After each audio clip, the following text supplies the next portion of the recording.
So, may question si Leyna.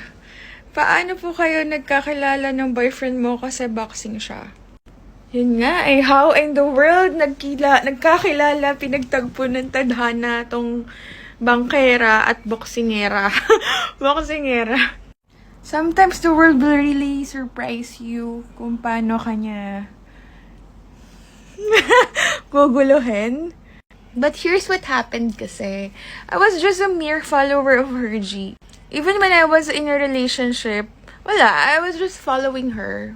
For some reason, kasi she's good looking and maganda yung katawan niya and all. Pero not with the intention to make lande or whatever. And that was October.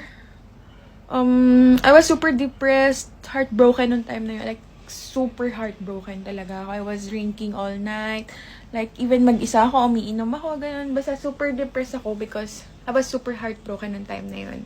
Tapos yung mga friends ko were like, oh, download ka ng Her, download ka ng Bumble, download ka ng Tinder. And I was like, nakakatamad. Alam mo yun, parang you were super heartbroken and you're gonna talk with someone and then you're gonna introduce yourself all over again and all. Parang,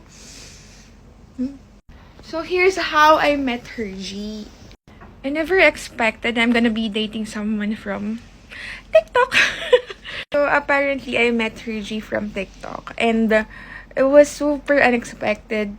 That night kasi I was about to leave and apparently I was just randomly, swiping TikTok.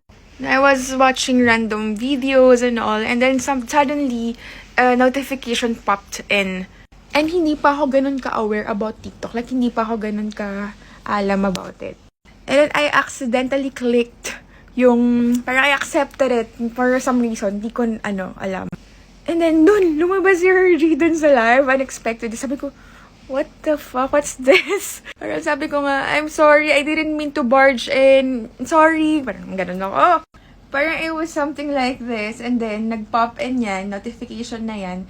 Tapos, napunta ako dun sa tile na yan. First, sa babang tile. Sabi ko, ano to? Sorry.